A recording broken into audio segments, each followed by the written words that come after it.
had enough time. We are ready to launch. We are ready Gotta to be launch fun. in Ready for 3, takeoff. 2, 1. Hello, everybody, and this podcast is about the Royal Space Force, or actually, it's actually just about the Space Force in general. For all Space Forces throughout space-time history in every timeline. So, there's no branding name for our channel or anything, so yeah, that's it. That's all you have to know. I'm Calliope. I'm joined by Soviet Winter Prison. Hello. Wiki Jeepo. Hello. And Eminem. Yo, mother. Now, for this podcast, we were supposed to watch Wings of Honimas, or Royal Space Force, as it's called. But I hear, Eminem, you got this mixed up, and you accidentally watched the Netflix Space Force instead. No, you asked. No, I did not. I just happened to also have watched the Netflix series. Why am I immediately straight? Can you give a brief plot, or a summary of what you thought about the Netflix Space Force? This is very important. Please. Just okay. We're getting right into it. Okay, the Space Force TV series is okay as a comedy. It's a completely middle of the road, fine, and it's done by the people who directed The Office. So it's very the liberal, protagonist. right? It is very sort of milquetoast, middle of the road liberal. Yes, the main character is played by the same actor who played pretty much the protagonist of The Office. Steve Carell. Steve Carell. Yeah, exactly, Steve Carell. He's joined by John Malkovich as the co-star, Dr. Mallory. The two of them have the sort of most usually pretty good. the dynamic that sort of just drags the show along. And as a comedy, it's perfectly serviceable, perfectly fine show. The problem is, it strives to be more than that because it's Space Force. It's trying to be a political satire. And as a political satire, it fails spectacularly. Yeah, I was seeing all this weird stuff, that the Space Force movie was trying to take the copyright for the name Space Force, and it was just this weird, random drama that's not even... the government would obviously shut that down if they did try that, but it was this weird, oh, look how it's trying to take the moral high ground of, politics here. It was weird. It is that, in the actual substance of the show, the substance of the series, it seems to have absolutely no idea how to take a moral high ground on anything, because if you think about it, taking the moral high ground on the absolute ludicrous idea that is Trump's Space Force should be the easiest thing in the world. It should be the smug. It really is. We're gonna do this entire episode of taking the smug moral high ground, and it's really that easy. It's child's play. This movie from 1987. What did that, and it didn't even know who Trump was, to be honest. Yeah. How do you fuck that up? This is my question after watching Space Force. How do you fuck that up? And I guess the answer is hire the people who directed The Office. I don't know what to tell you. It's a terrible satire. Yeah. Sort of to get into satire.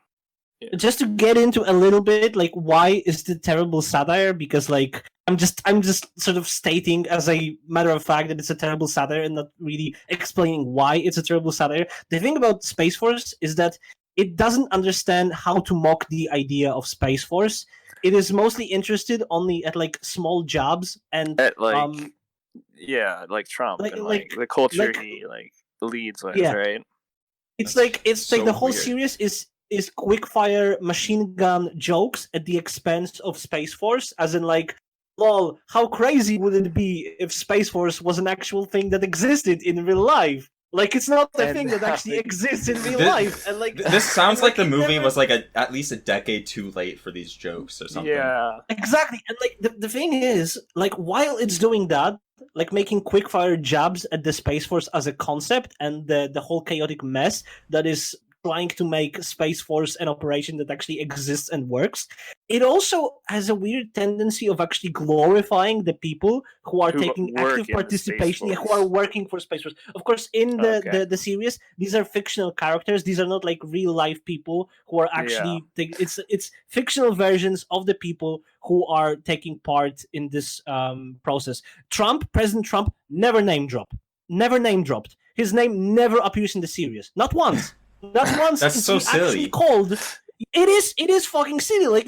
We know what you're parodying here. We're not stupid. Exactly. We know what you're trying to do, movie. Even the this Death is Note, silly. even the Death Note manga can have appearance of Trump, and it's like, yeah. Yes. Yeah. Yes.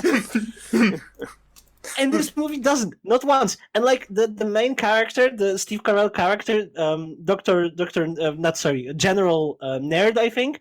The movie goes into painstakingly details, like to glorify him and to like sort of show him as just a normal human being who is trying to do his job right.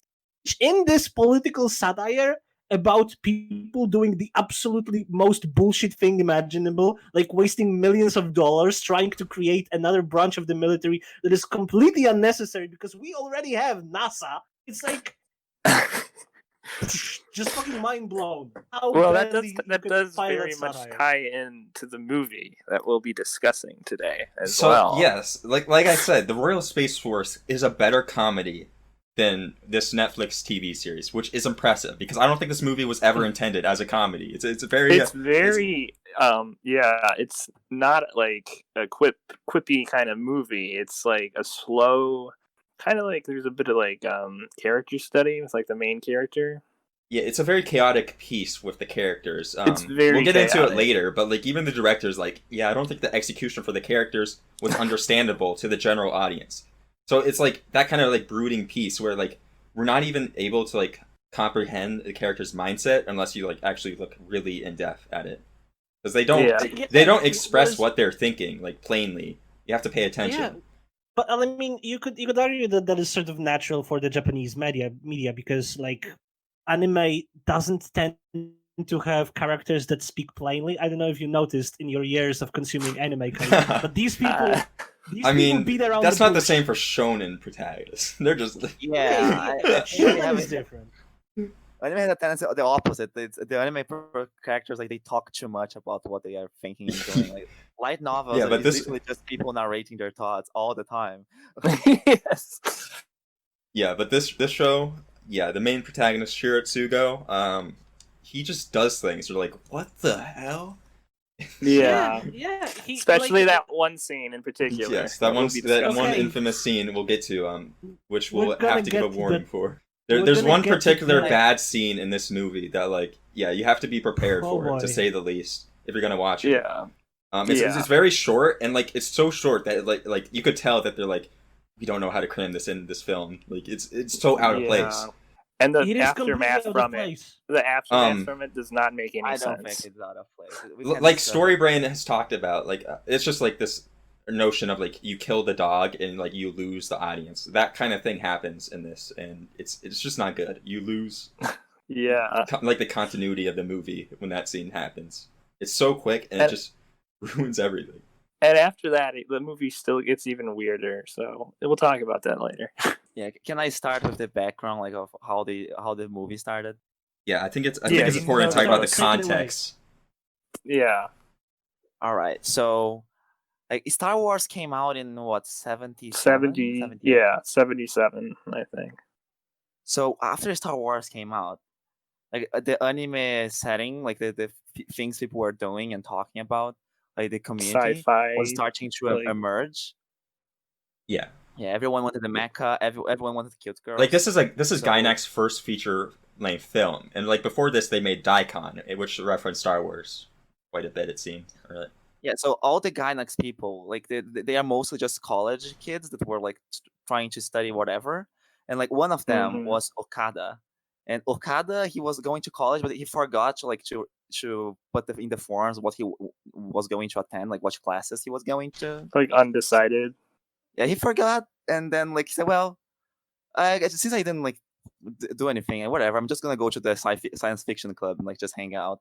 And then he ended up participating in like their projects. Like the science fiction club seems to be very important, and they made like the Daikon, the shorts. So he was basically just making animation stuff and being an otaku in all these years, and then he got expelled 3 years later. Yeah, one of the stories on this interview that is pretty crucial, and I'm gonna link it because it's a really good interview with Okada. It's like on the Quern website. I don't know how to say it, but it's the conscientious of the Ota King, because this guy Okada is nicknamed the Ota King, and one of the details was that he was like giving out these anime pamphlets or something, and wearing like a Char cosplay from Gundam. So this is the kind of like otaku he is. So yeah, Man, 1987 was a simpler time, wasn't it? yeah, what a Yeah. great time.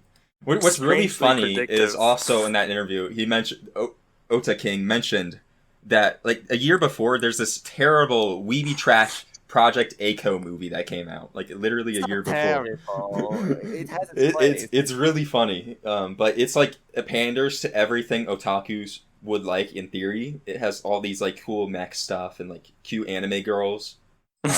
It's full of energy, but like it's the trashiest thing you could ever imagine. Me and Wikijibo watched it. It was a great time. But but basically you contrast these two films that came out relatively around like the same period of time, and Okada is like, yeah, they're obviously gonna like Project Aiko more than this movie. Mm-hmm. And it's just No, but weird here's because the- like it has to fit like this niche of pander to like movie critics who don't care about anime in the slightest, and otaku who are obsessed with this own like niche culture. Exactly, but here's the thing: there wasn't just the niche culture for the otaku at the time. There was on another thing that was very big, especially in the industry. So if we're gonna pitch something like to the people, like you have to think about the industry as like it's a bunch of animators and they talk to each other a lot. So one of the things everyone was trying to make was the next Miyazaki movie. Like everyone was Yeah. trying to be the next Miyazaki. So your movie had to be like had like, young characters, adventure, action. It needs to be like that ideal of like the pop movie that all the families will want to watch around the world. People wanted that. Yeah.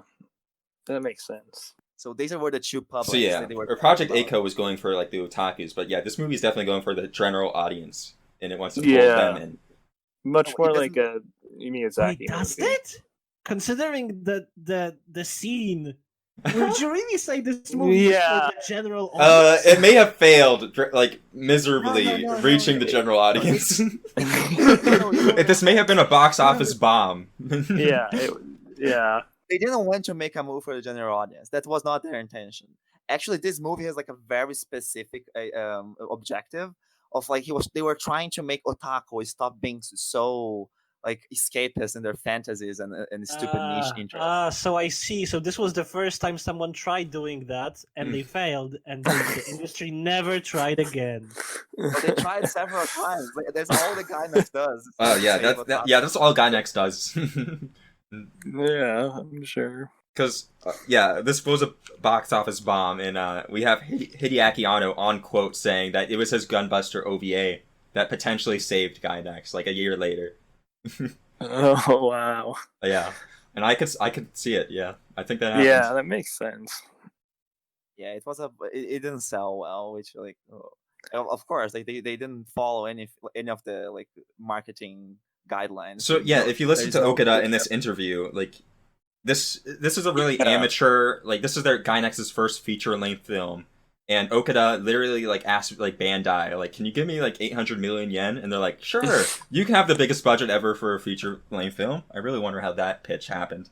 Yeah. They have the tales in the Wikipedia page. So that in Really? this moment, like all the producers, so Bandai was actually it started out doing toys for like cars. It was actually for they were making just cars and like airplanes. So like the boomer geek shit. Mm-hmm. So the people collecting these our airplanes and stuff. And then like he thought about, wait, what if we do like heroes? And they started with Astro Boy. So Bandai eventually became like the main company for like making toys. So if you worked in the industry, you would probably talk to them a lot. And one of the people who were at the head of that Bandai, they were very young, so they thought about they heard the pitch and they said like they heard the passion, like all this intention about like reaching the high art movie, but also like they heard the passion in the pitch and said, yeah, let's go. Yeah, I think that's an important detail because there was definitely tons of passion, and they were all very young. Like, I believe Hiroyuki Yamaga was 24 at the time, and he's like the main director. Okada is like co-producing this with him.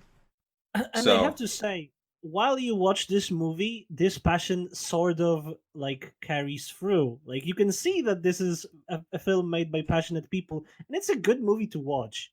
I'm not gonna say it's a bad movie. I actually kind of had fun watching it. So I guess we recommend it, but like yeah, I guess pitching it in 1987 required some work, but it was probably easier than it would be today. Yeah, So definitely. they actually lied about So- what the movie would be. So if you watch the pilot in the, I have the YouTube link here. If you look at the pilot and just go through, you can see that the characters look younger, and like they painted it like this Ghibli movie. So they lied in the marketing. So yeah, throughout That's this great. interview I'm going back to about Okada, he's literally calling their strategy the chaos strategy. Like this is crazy. So I'm just gonna quote like one section because they're asking him to like compare this to, like Nausicaa and Miyazaki films. And so we're looking at like their director Hiroyuki Yamaga comparing him to Miyazaki. So he's talking about because to make big changes, to have a really strong structure, we'd have to stop all the chaos. And instead of Yamaga, I'd have to have hired a real director. So that's some real shade. He's calling their director like not a real director already. So Wow. the kind who can make all the decisions, just like Miyazaki. Ano, Sadamoto, they're only animators. Hideaki Anno was like the lead animator at this point for the film.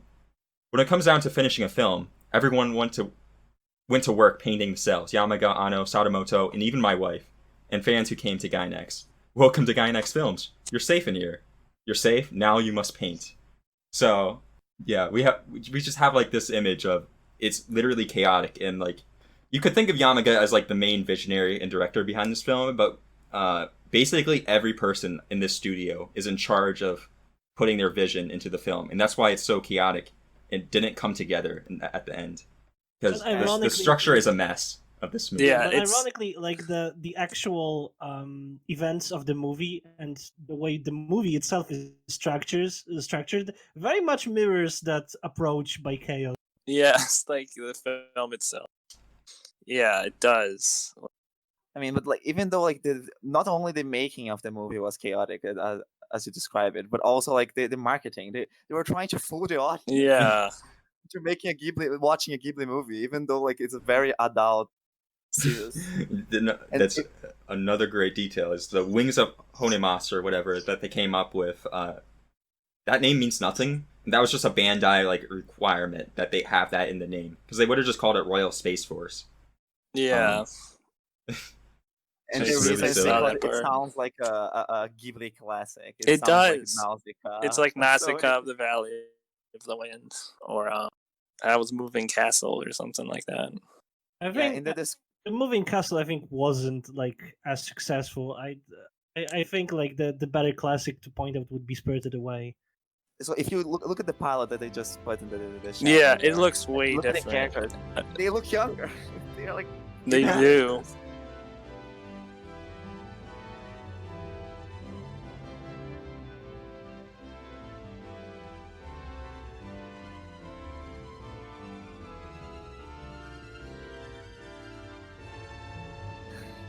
Pitching the corporation, The main you just have to character- lie through your teeth like the entire time. you just have Yeah. to, like, you just have to like check That's- off the quotas of like this is what's marketable, and then you actually get to the art after they accept Yeah. the pitch. It's like, do you have a boring protagonist? Yep. Well, is he like a teenager or something? Yep. Okay. Well. Well, You know what? You know what? On the part of Gainax, I was like, can I just say that like scamming Bandai Namco out of their money to make this is fucking based? Can we appreciate them for that? That's based. Gainax will go down in history as the studio that just scammed people. Yeah. At first, it That was was good fun. because they had good like people in charge, and Yeah, it then was- we it get was to the good modern because era, and they- now we have they tried issues. They tried to save the souls of otaku, and as socialists, we of course are dirty, evil people, and the goal justifies the means, so we can Yes. say that it was based. Full spectrum dominance in space. Let's go. Yes. That still sounds super silly, but I love that name. Full spectrum dominance. spectrum dominance. So yeah, maybe we I- should actually talk about the movie now. Yeah. Part about the movie. Well, now we know how it was like, what they were planning. So now let's see how it came. How did it turn See, out? this is the very crucial context though. Like the movie itself just mirrors the production as great art often does. Like you can see how this movie was made while watching it, and it's great. Yeah, even in the story itself, like the way the scenes play out, like especially towards the end, it's very much like you can tell there's a lot Because of we chaos. start out with this young character who says he wants to be in like the Air Force, and immediately because he of his fails grades. all his Yeah. all his grades. He did not get the successful pitch to Bandai. What a tragedy. That's kind of a cold opener. That like the movie starts with the main character Shiro stating that his dream is to fly fighter jets because they are so fast, and he wants to Soar in just the be sky. free, flying soar in the sky. Which is like a motivation that we can understand. Like this is the entire basis behind One Piece, for God's sakes. So we can understand that motivation, and like he immediately fails at that. Immediately he just states to the camera. It's the first scene. Yeah, first scene as a narrator, he states, "But I had my grades were too bad, and I couldn't There's join no the Air lingering Force." on this. He just fails. Like Yeah. scene 1. It just he just is like, yep, I couldn't succeed at my dream because I had bad grades. But It's that's the okay. opening. Because like there was someone somewhere else where he could join. It's kind of similar. You can still fly. Yeah, in a different way. The best branch of the Space military. Force. Space.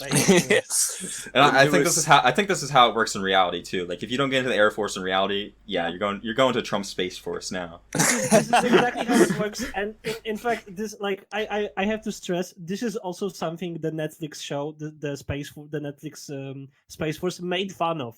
Like this is one of the points brought up they're in the failures series from that, like the Air that people Force. who go into Space Force to work are failures who Oh couldn't succeed my anywhere God. else. Do you see how Like so this.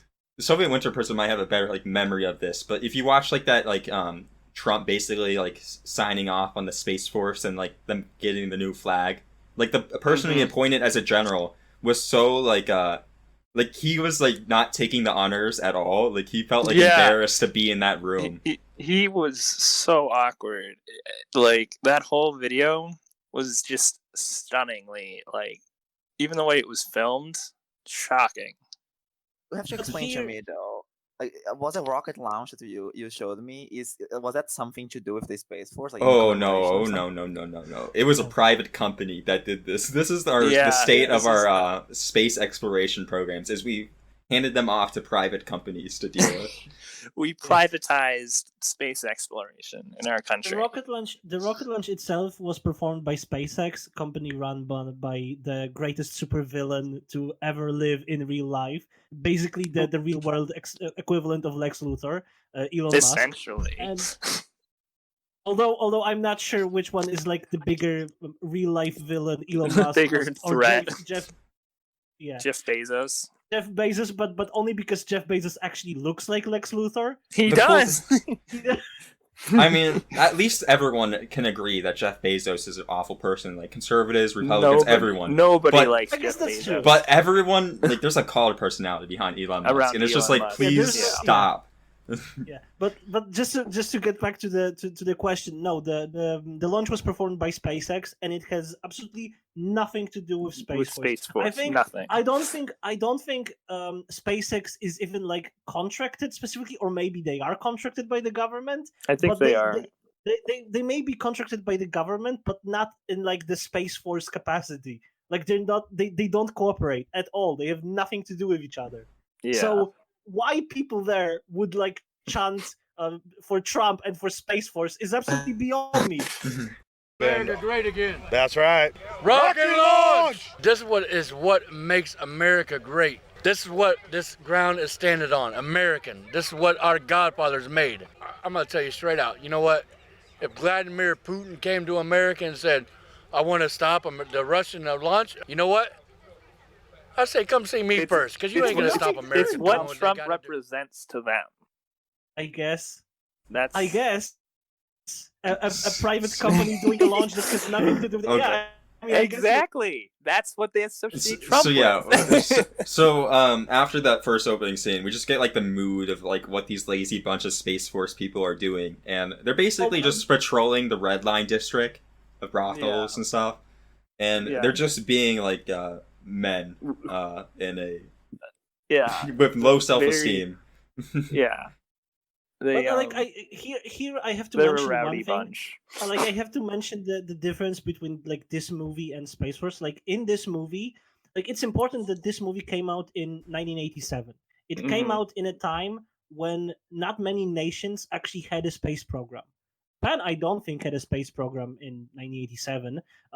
The only two actual space programs that existed at the time were scrapped because it was the Soviet program, and the Soviet Union like didn't exist at the time, and It was it was in the process of it was past dissolving. the expiration date for the Soviet Union, and the American space program was also completely scrapped because the space race was won.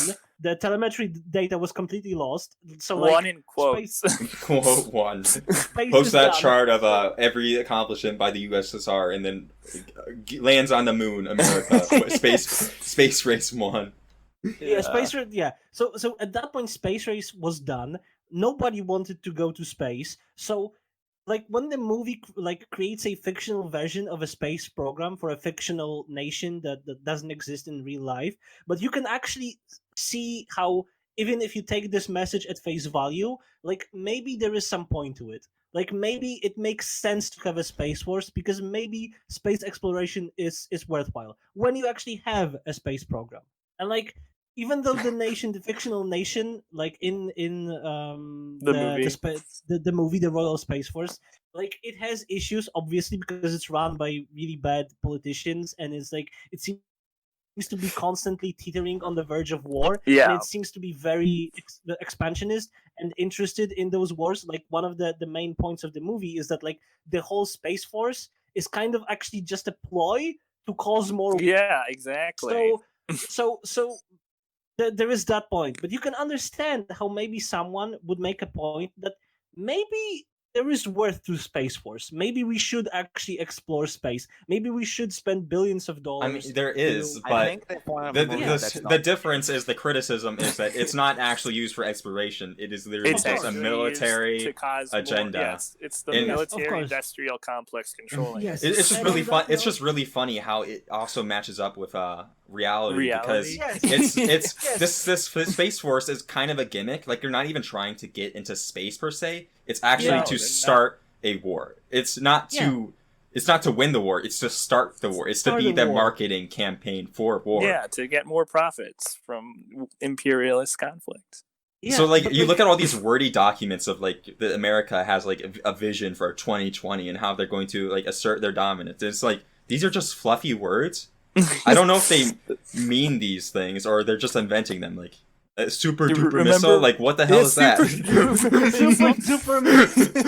Super duper missile. I have to take a step back again and remind everybody that we live in 2020, a time where an actual classification for a super weapon is super duper missile. Like, this is no longer a parody. This is Like, not even. I could. I call it the Super Duper Missile. And I heard the other night 17 times faster than what they have right now. Than you Very take You the have This to is understand. actual- I love I this could- movie so much because like there's just it's like so upfront that like yes, this rocket is a phallic imagery. just that's just how it is. That's just how it is, and it's like it is. You're absolutely right, movie. You're absolutely right. Yeah, but again, we live in a time in history where I could imagine Wile E. Coyote purchasing the super duper missile from Acme. If that's the point in history we're at. Our official classification for our greatest weapon, the super Super duper missile. like He was like quoted to say it's like 20 times more powerful Said than our 17 past. by a magnitude of 17. 3 faster than any other missile. It's 17 times faster than what we have now. But I heard by 3 times the magnitude of the missiles other countries have. okay, but getting back to the actual movie, we have Right. the Space Force folks, people who are obviously disgruntled. They don't much care about the Space Force. Like only the management of the Space Force seem to actually care Care. about the whole operation. Like, And they're all they're- boomers. They're all older, Yeah. like, boomers, yeah. an older Or generation. old people. Yeah, like the people who actually run Space Force are not like so much of boomers, but the people who are like working on the actual rockets, the scientists, are like complete boomers. Like these Yeah. are 80-year-old people who are working on these rockets, and like the movie frequently makes jokes about like how these are completely old people, and they are like you can't communicate with them. They Yeah. What do you barely think can that like? understand What do you you're think that's talking. saying? To be honest, is this a because as we said, this movie has a lot to do with the production of movies. So are these like the old timers in the anime industry who like just won't tell you anything, like the youngsters anything about like Oh, their I like think trade so. secrets? Actually, let's establish this. So one of the themes of the movie is that this is basically like, Space Force is just like it's kind of metaphor for anime as well. And one of the readings you can do, like the official, this is canon. Like the creator said, it's a metaphor for anime making.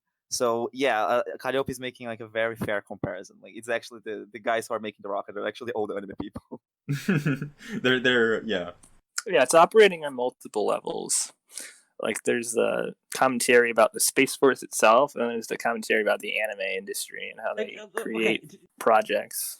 Yeah, because like for the sake of the argument, like this movie, like it was never supposed to be a political satire, unlike the Netflix series. It was just supposed to be a movie about like yeah. Now in hindsight, we know that it's supposed to be a metaphor for the struggles of Studio Gainax to create this very movie and like Yes. create movies in general, which is very meta, and I absolutely love. But like as is the case with many like anime projects, it's very meta in the sense that it's supposed to be timeless. It's not taking like contemporary issues completely, or maybe like it takes the contemporary issues of the people who make this project, like the people Mhm. who like have personal issues that they want to sort of express and show in video form.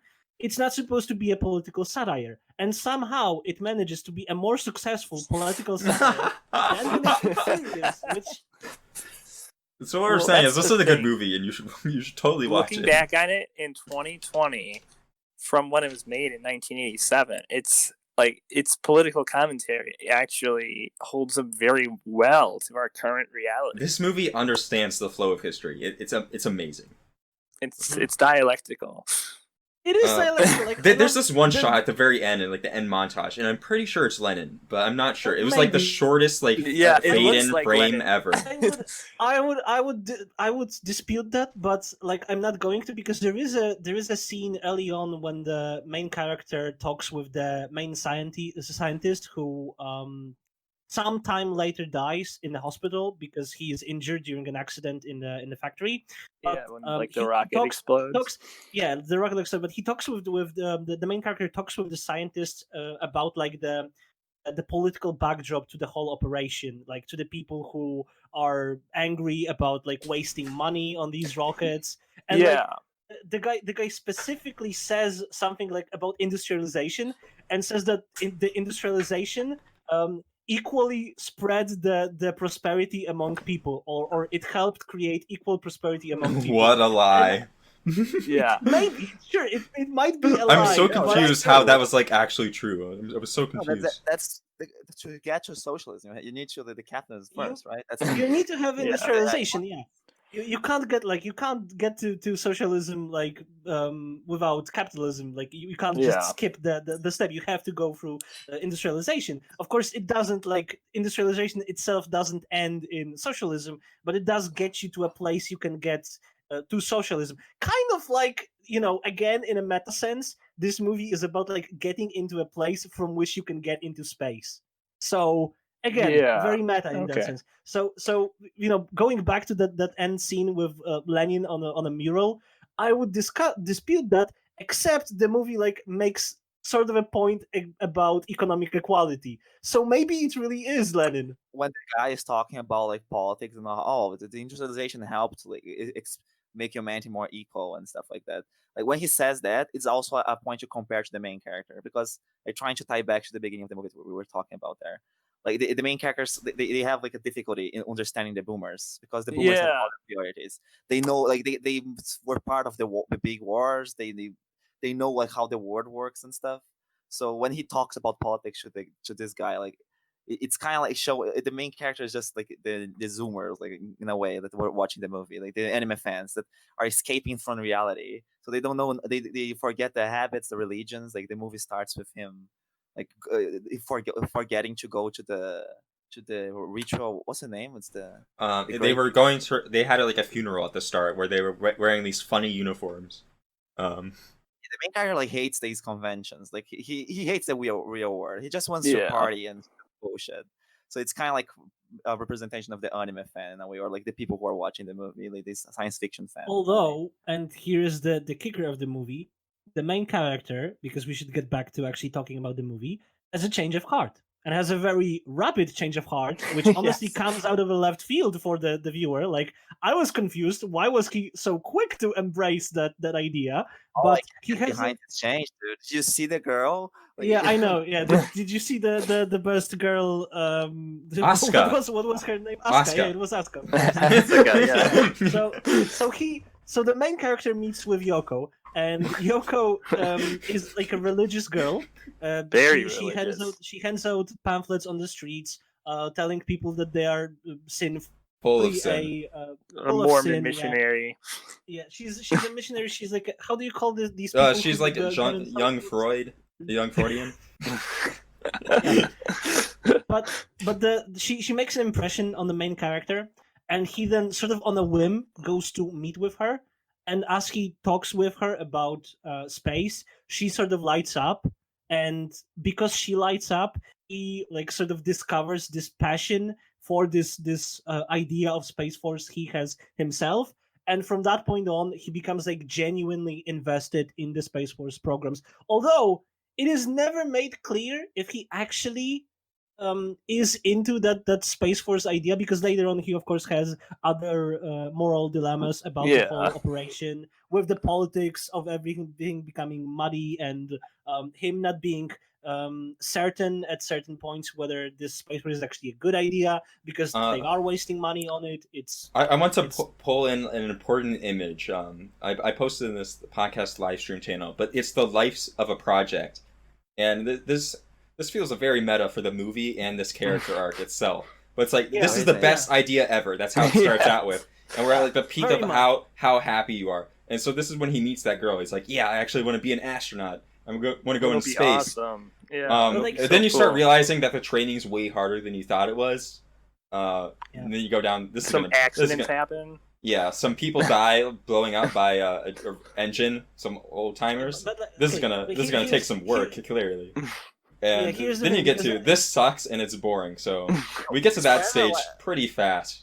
Yeah. the person who is most in the risk, like the only person who actually can die most of the time, especially in the beginning, that like no one cares about the Space Force, like they're kind of just a joke. So the only person who can die is the pilot, which is the person who died in the beginning of the movie. It's the previous pilot. So the girl is so cute that he just goes, you know what? I'm gonna be the next pilot, and all his friends are like, no. This is what I wanted to say, is that like it's not clear if he actually believes in that Space Force idea, or if he just really wants to get down with this girl, and at this point he's invested into the sort of a lie he created of him. Yeah, he's completely delusional at this point in the movie. Yeah.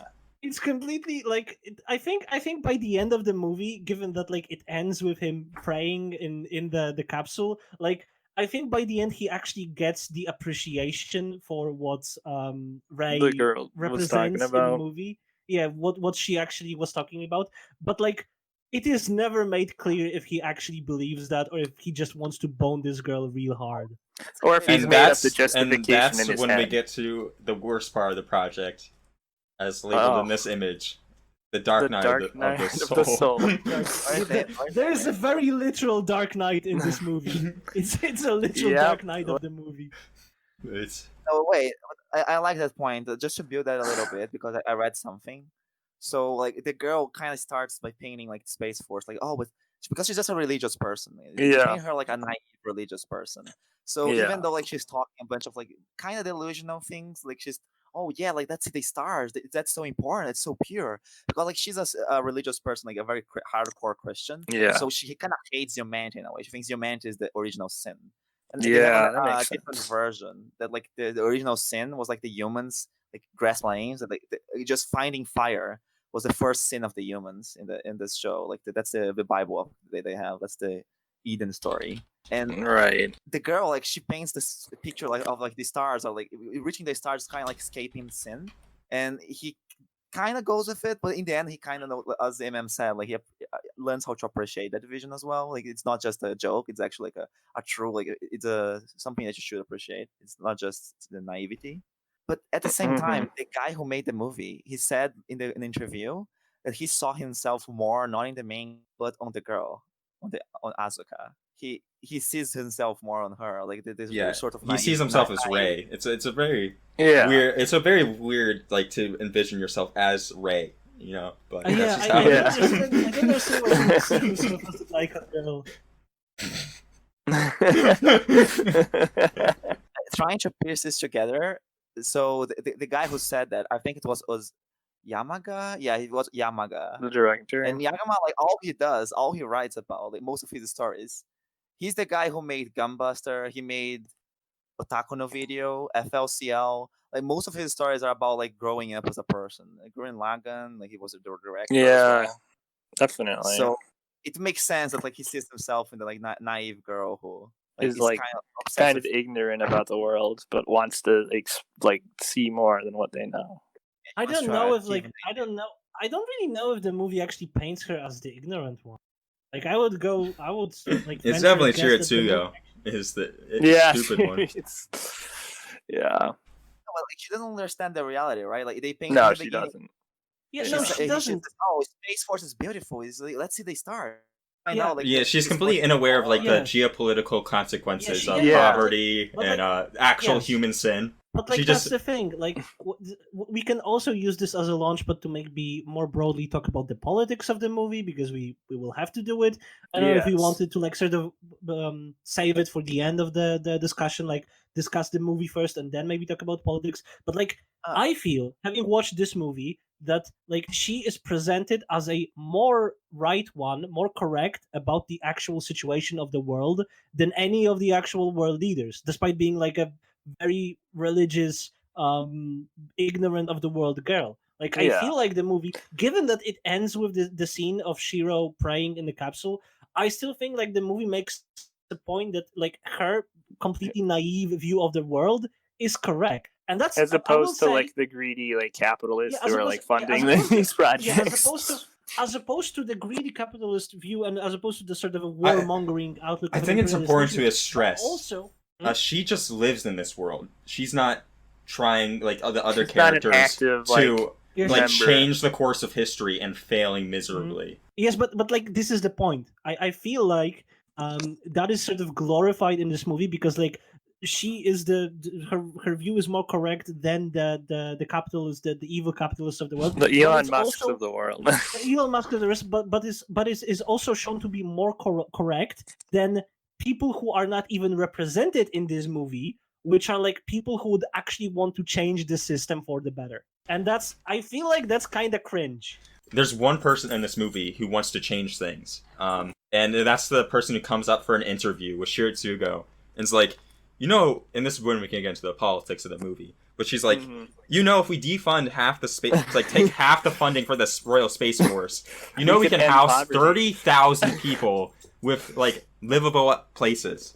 Yeah, she is the one who like And- brings Although- that up. Not She's the just girl, a the reporter. girl that Like, brings The it up. reporter. The one who brings it up is a reporter. Yeah. yeah, The but, girl, like, like, she's aware like there are sins and the world is something like it's corrupt, but she doesn't know what corruption is there. She doesn't And know she- about systemic corruption that runs this entire operation. Yeah, so And it's like, clear here, like the journalists, like it's really the journalists are completely sidelined this entire movie. Like having perspective on the situation. and That's not something and we need to be privy to, which, you know, is and like the- why this is so like modern somehow. It's because And the anti-war movement is also very sidelined in this movie. Like they make an appearance, they make a point about them, but they're Yeah, never that's like a right. main obstacle to the mission. Like they are treated They're just kind of very- there in the They're side. just kind of there, and they just kind of protest, but like it's never an actual issue for the characters. Like this protest is never shown to be something that might actually Like, affect affect them. anything. There is Yeah. a conversation. I don't who is not remember. affecting them? Well, is it like No, who is not Is affecting? it? Who? The um, protesters. the protesters are the protesters actually affecting the Space Force and the whole project? They are kind of like you learn that they are stealing money in a way, like they're using like private companies like making like private negotiations with the government to make the project happen. Okay, so they And are because lobbying. of that, like they are pressuring the project, and because of this pressure, because like the reporters and the protesters like bringing like the corruption to the outside, To like they're light, showing yeah. exposing the project. Because of that pressure, the leaders of the country who actually have the money and and the power to change something, not the protesters, they say, you know what, then let's use this. Like, let's just get rid Oh of the yeah, they're project. trying to blow the project up, in a Yeah. fabulous like way to start a war to increase more funds, because that's what they Yeah, that's what they realize that essentially. the Royal Space Force is good for, is destroying the project And then using the justification for war.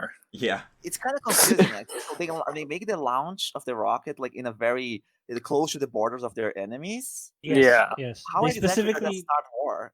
Well, I mean, that was the obviously, plan. in this universe, like no one has gone into space, so it's kind of just intimidating to have such a Yeah, project. it's like and they're when, doing it on the borders. Like that's an act of aggression right there. yeah, like in the So the rocket is implying that maybe the rocket's for war, so they're scared like they will attack them from space. essentially It's basically this made-up nation is the DPRK, and we didn't even know it. Well, remember during the Cold War when Sputnik was launched? It was like the first object in space. That really freaked like the U.S. Government out.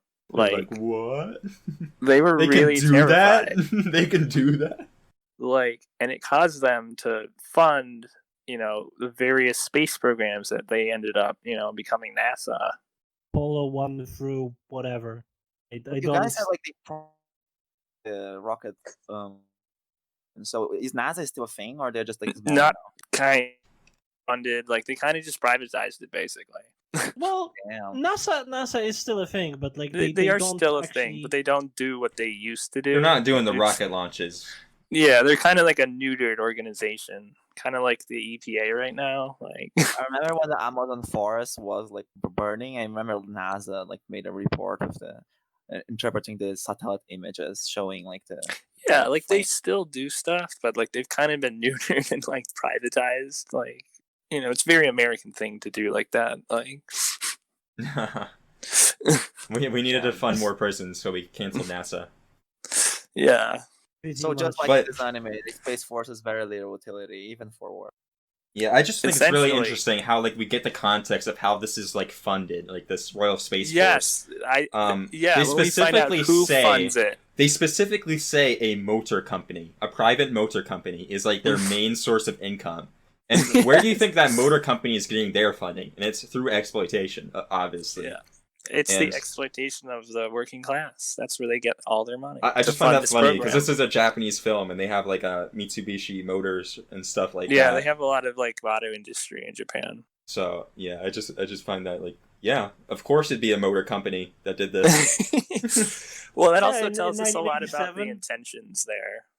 Like, whenever we see these major Yeah, companies 1987. investing in projects, yeah. Okay, so I need to ask this question. Maybe I'm jumping the gun a little bit, but I have to ask this. Like, does the movie show a space force to be a good idea or not a good idea? Because I'm not sure. It's more about It's more about like the scientific progress is good. Like humanity should steal fire because fire is like a good technology. But the people who use the systems of fire for like their greedy agendas are actually wrong. They're Yeah. actually they're like sin is a thing in this movie. Yeah, and it's being committed by like the rulers, the bourgeoisie in charge, who are like controlling all of these projects in the society. So here's the thing, right? So the Space Force is also a symbol for like anime production, and like they got Right. a bunch of money to make this movie. A bunch of money. Bondi is so- the General Motors. Wait, they made cars. Wait, Wiki, did you say they made cars toys earlier? Holy Oh. shit! Oh yeah, it's all coming together now. Hey, gentlemen, we've got him. We got him. We're Pack sewing the through line. Bondi up. And there's clearly not a good relationship they have with Bondi here, because Bondi forced into the movie title, like the wings of Honimas, which they joke about in an interview. What does Honimas Yeah. mean? Oh, it's French, and it means nothing. It means nothing. So when they sell like this like new Blu-ray or repackaged movie, they're like, okay, we're calling it what we really wanted, Royal Space Force. We're putting that on the bag. Screw you, Bandai. Yeah, No, but essentially. Hanamiase is the name of the country. But it's still this means nothing. But it's the name of the country. The name of the fictional country. Yeah. So if anime production, like the only purpose of anime production is like entertainment and like inspiring, kind of, right? Like that's the best you can get in a more productive sense in a way. Yeah, it's supposed to just kind of like Space Force. pandering nonsense, right? It's just there to like fill a quota. That's not. But that's not what the movie wants to say, right? I'm it's saying kinda it's totally different than that, yeah. as It's opposed trying to say like that art is important. So just like the Space Force in a way. Even though, but people are starving, so maybe you shouldn't spend so much money on the movie. Yeah, this was a big budget. This was the biggest budget for a feature-length film, and like the director Yamaga is 24 years old. Like he must feel the pressure of his entire new studio he just started, and like all is riding on his shoulders. If this fails, Right. if this blows up, and he probably feels the pressure of like Bandai did this to him. They gave him this budget, and they're just waiting for it to blow up. Like the Bandai like when even the think first this will rocket work. explodes. Yeah, that's like the first like, oh, the project's falling apart. Like, Yeah. yeah. Yeah. Like how terrifying of an experience. Like wow. Dang, this movie's so deep. This is canon, right? So the director who is like afraid of making the movie think, oh wait, am I just wasting my time? Shouldn't I help society and like stop people starving and like because of all the violence and corruption in the world?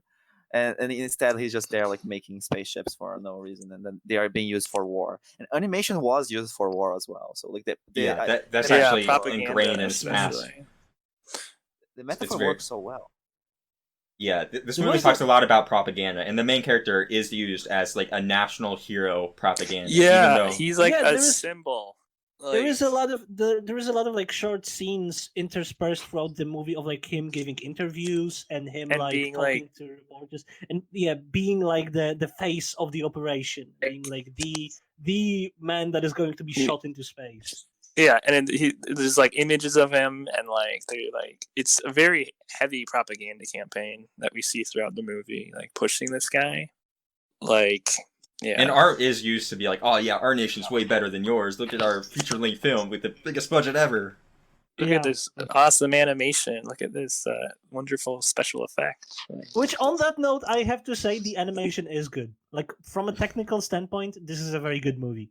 I agree. It Yeah. holds up so well. It looks so It beautiful. holds up super well. Like I have issue watching like some of the more archaic movies, but this is a Mhm. 1987 movie, and I didn't have an issue with it.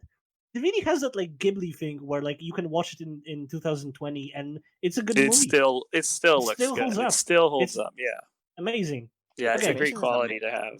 Not only that, like they spent 1 year like just making the setting. They just like calculating all the country and like all the small details, like the clothing, the different types of weapons they use. They just spent 1 Oh year doing yeah. that. They It's even true. have like a fictional language. They have fictional games they play. They have fictional. What do you mean a fictional language? They literally like auto-tune like Japanese to give a different language to Yeah. the foreigners. There was one conversation that the main manager of the Space Force had with the higher ups, and he like starts talking in a different language, doesn't he? Maybe. Was I'm like I'm not sure about that one of the- detail, but I do know that they auto-tune like a Japanese to make it sound like a bit distinctly different. Yeah. But that's all they I did. didn't know that. I didn't know that. I thought The they more actually you know. had, like a different language for that.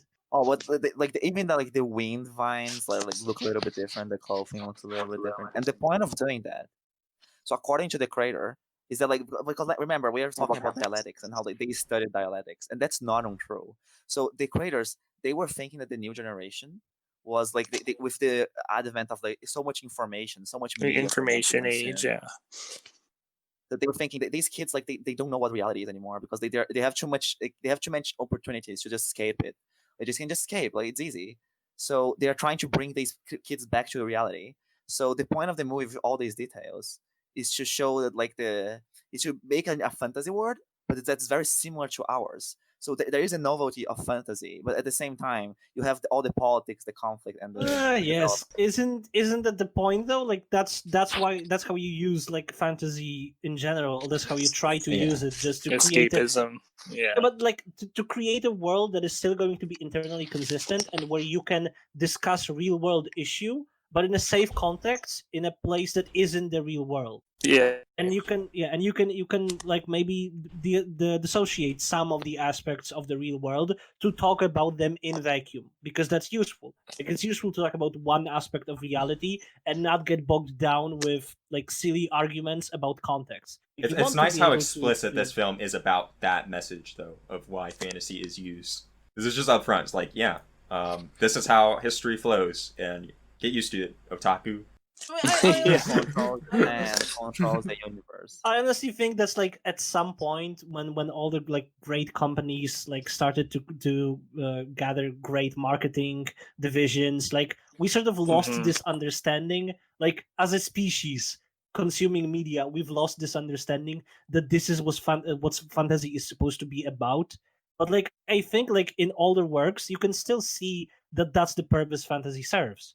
So I think just people who reproduced these ideas and reproduced these works, trying to create another hit success that would generate profits, like sort of lost the idea, the understanding of why the people were doing these things in the first place. I agree, Yeah. and I think Yeah. that's what the creators were thinking. But at the same time, I don't think escapism is complete. If you follow the career of the co-producer, like Toshio Okada, like he makes a few more shows after this and like helps Gainax, but then he just leaves. He's like, I did what I needed to do. I'm done.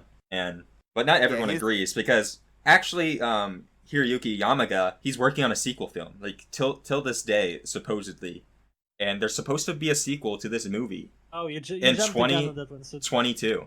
although they were planning to do it for a long time. it has to be When? said that it has been in development hell of sorts. Yes. So like if it ever could, like by the time like the deadline was actually approaching, Gainax stopped existing. So how are we going to get that the sequel to the Royal Space Force is anyone's guess. I am personally wondering if like this is this sequel in a meta sense isn't like the Space Force itself. It's an because the advanced higher-ups level are troll. just like it's an embarrassment just that the like- higher ups just want to forget about, and they're trying But to they find keep an shoveling, excuse. Yeah, but they're shoveling money into it. To yeah, like... they keep doing it, and like, but they just want to forget about it, and they're trying to find a good way for it to like explode and like end get dramatically. destroyed. Yeah. I mean, it's just crazy because Gainax Studio, after like all the talented directors who worked on Evangelion and stuff left, we were just left with a shell that collapsed in on itself. Yeah. Very sad. Maybe the only studio that was like made by only college students. Yeah. Pretty sad. Very sad. Yeah, but At least the getting talented back to people the- jumped off ship like as soon, very quick. But Yeah. like as was already the case, like in Trigger, the soul of Gainax lives on. Yeah, and even Arno has it his was- own studio, so it's cool. It's all right, Yeah. I guess. It's still like the people still exist, and the people. And are still doing it. Yamaga's just off there somewhere, but like a sequel for the Royal Space Force someday. It might take 2 decades. It might take 3 decades. But It might someday. take 4. After he becomes a pilot, like makes this I decision. was, we were to talking actually- about. Oh, sorry. when he makes the decision to actually invest effort into becoming a pilot and doing this Space Force thing. Right. like, Yeah. The That's where the we left next off. the next big chunk of the movie is like very disconnected and nothing much really happens because This they're, like, sucks there- and it's boring. this sucks and is where there is a lot of like montage scenes of him training. The same shot is repeated very frequently with maybe a few minor changes. You guys know what I'm talking about. The shot where he jumps from the building down onto the Oh, mat, with a like, bungee so- cord? a bungee cord. Yeah, that shot is Oh. repeated over and over and over again in this movie. I don't know why. I want to guess. but, I want to like- guess that the animators were like, okay, we need to like get like some bungee cord references. So they just went on the bungee cord like multiple times. They're like, when will this end? When will this? Yeah. When will we have the reference shots we need? So they just kept Gets doing a it bit- over and over again in the movie. It gets a bit surreal at certain point. Like the project is moving on, but there is always that jumpy cord that Pulling you back. bungee pulling him back. Yeah, that's very ironic. That's very meta. There is Yeah, I that don't bungee remember cord. that. Interesting. I do. Yeah. Or other There was a scenes. bunch of the bungee. I only remember that scene happening once, but yeah, the fact that I remember it must Yeah. meant it happened at least like 3 times. Dude, I like I said, after this scene, which we are getting to, and we will get to it shortly. But after The this dark of the scene, night. the dark of the night, yeah, the darkest night of this project. After the scene, like I said, I started to skimming through the scenes, and like I shit you not, I got that bungee cord jump twice, but by just like skipping through the scenes. So I can assure you that scene is all over this movie. I don't know why. It's like we said though. It's the bungee cord. You know, you're jumping off to make a great leap, but it's pulling you back. Yeah. It's like the One great leap for metaphorical. mankind. Yeah, one it's the one greatest bungee leap, cord yeah. to bring us back. Yeah, it's the umbilical cord of capitalism, as I like It's- to call it. It's keeping us tethered, so we can't be Yes. free, Yes, and it the violently pulls us back. Ooh, but okay, We figured it out.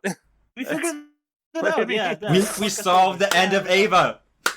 Yeah, we solved Evangelion. Yes. Oh, finally, the discussion can end. We solved Evangelion. Oh, after his training, I remember also like the girl's house.